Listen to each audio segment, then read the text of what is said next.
She was barely a few hours old when the world made its first cruel decision for her. The men who held the newborn child didn't see a life. They saw a transaction, a burden to trade away before anyone asked questions. Wrapped in a torn blanket and still too small even to lift her own head, she was carried across a muddy yard behind the trading post, where horses tied to a rail stamped impatiently in the dust. The men murmured in low voices, bartering, arguing, shoving a tiny bundle between their rough hands as if she were nothing more than a sack of grain.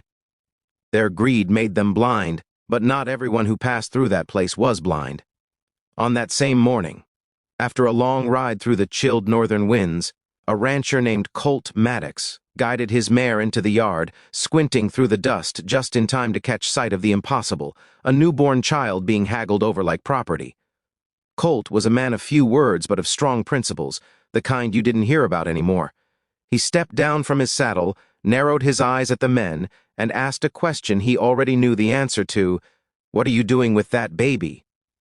The tallest man, with a scar running from cheek to chin, barked back, "Ain't your concern, cowboy. Just business. She's worthless to us, but someone's willing to pay." Colt's jaw tightened. Something in him shifted, something deep and old, the part of him that still remembered losing his own sister in childhood because no one stepped in. He didn't hesitate. "I'll take her," he said, voice firm as iron. The men laughed first, thinking he was joking, but Colt wasn't smiling. He pulled coins from his saddlebag, everything he had on him, and threw it at their feet. The tallest man shrugged. Money was money, and he didn't care what happened after. They shoved the child at Colt as though passing off a chore. But the moment the baby touched his hands, something strange sparked in his chest, a sense of responsibility so heavy yet so natural it rooted him in place. She was tiny, frightfully tiny, her breaths light and shaky as frost. She had no idea that her entire fate had just swung in another direction. No idea that the man who now carried her was the only person in that yard who didn't see her as a burden. Colt wrapped her in his coat, feeling the fragile warmth against his chest, and walked away without waiting for permission. Behind him, the men argued over coins like vultures, but Colt didn't look back. Instead, he whispered to her softly, awkwardly, as he mounted his horse with her tucked against his chest. "I don't know who you are, little one, but I'm gonna do right by you. That's my promise." The wind carried his words away, but he meant every one. The ride back to his ranch was long, rough, and cold, yet Colt rode with a new urgency, stopping only to warm the child near his campfire and give her drops of water from a tin spoon. He didn't know the first thing about raising a baby, but he knew how to protect things that couldn't protect themselves. When they reached his lonely ranch before sunrise, he introduced her to the only family he had left, his old border collie Jasper and his brown mare, Sable. The baby blinked up at the flicker of lantern light, tiny hands curling toward the warmth. Colt felt awkward, clumsy, and scared, for the first time in years. He cleaned out a wooden crate, lined it with wool, and created the softest bed he could manage. She slept immediately, as though she finally believed she was safe. Colt watched her for hours, elbows on his knees, wondering why destiny had dropped her into his arms. He knew nothing about her name, her people, or the story that had led to her being traded like an object. But he knew one thing with absolute certainty: her story was no longer in the hands of cruel men.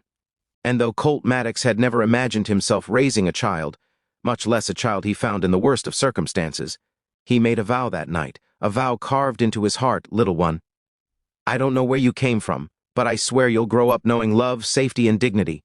Not a soul will ever hurt you again if I have breath in my body."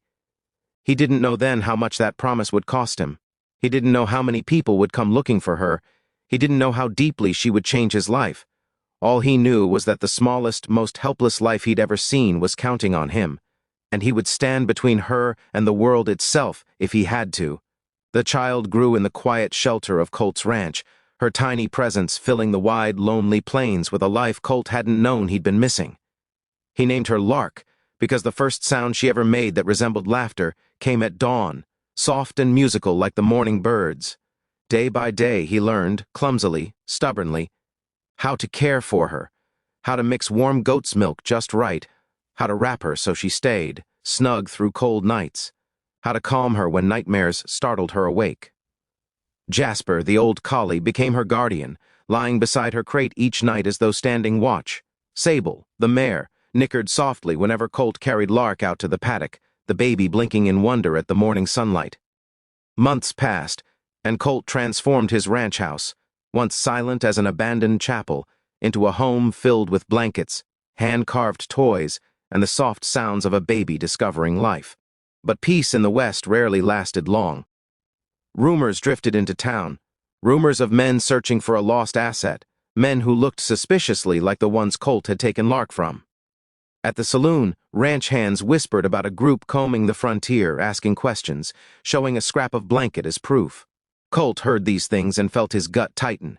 He knew the men had never cared about Lark's well-being, they cared only about the profit they'd lost. And if they were looking for her, they weren't coming to reclaim her lovingly. They were coming to use her, trade her, or worse.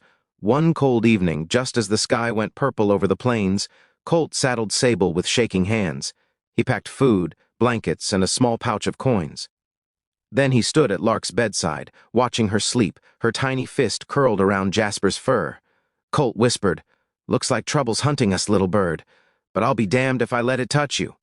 He didn't run because he was afraid, he ran because she deserved a chance. They traveled for days, staying ahead of the men, weaving through canyons, forests, and streams. Lark, now crawling and giggling, seemed unaware of the dangers creeping behind them. But Colt wasn't unaware. Every snapped twig, every strange silhouette in the distance tightened a knot in his chest. Eventually, they reached an abandoned line shack near the mountains, a place where he hoped they could catch their breath. And there, on a night lit only by a dying fire, Lark took her first steps, unsteady, wobbling, arms stretched toward Colt. He caught her before she fell, lifting her high into the air, laughing with a joy he hadn't felt since childhood. For a moment, the world felt right again. Then came the knock on the door, slow, heavy, intentional. Colt froze. Jasper growled low, hackles raised. Colt grabbed his rifle, stepping between Lark and the door. "Who's there?" he barked. Silence answered. Then a voice Colt recognized, the scar-faced man from the trading post. "Maddox," he drawled, "we know you got her. Hand the girl over and we'll let you walk." Colt's heart slammed in his chest. Lark clung to his pant leg, sensing the tension. He steadied himself, breath shaking. "She's not going anywhere with you," he growled. The man outside laughed, a cold, rasping sound. "You think you can fight us?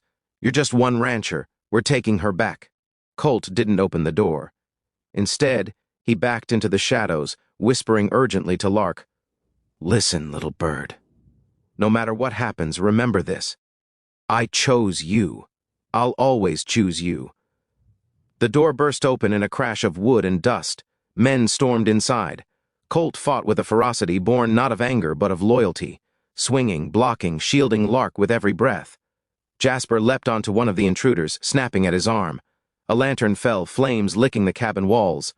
Smoke filled the air. Lark cried, reaching for Colt as he fought off two men at once. But then, a shot rang out. Everything went still. Colt staggered, gripping his side. The men froze too, not expecting resistance this fierce. In the chaos, a distant whistle pierced the air, followed by shouts. Riders. Lots of them. The men panicked. They weren't expecting company. They bolted out the back door and disappeared into the night. Colt collapsed to one knee, clutching his wound. Lark crawled to him, pressing her tiny forehead against his arm as though begging him not to leave. Moments later, the door filled with silhouettes, local ranchers and a sheriff who had been tracking the same outlaws, hoping to stop their trafficking ring once and for all. When they saw Colt protecting the child with his own body, they understood everything.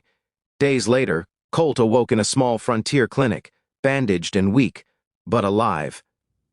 Lark sat on his chest babbling happily, as though nothing could ever truly harm the man she loved. The sheriff explained that the men who hunted her had been captured. She was safe, truly safe, for the first time. Colt held her close, tears burning his eyes.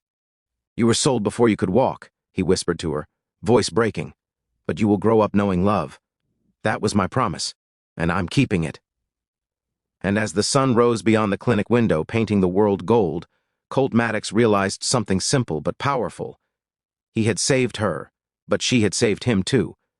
If you loved this story, if it touched your heart, or if you believe every life deserves a protector like Colt Maddox, then hit that subscribe button right now. More powerful stories are coming. Stories of courage, loyalty, hope, and second chances.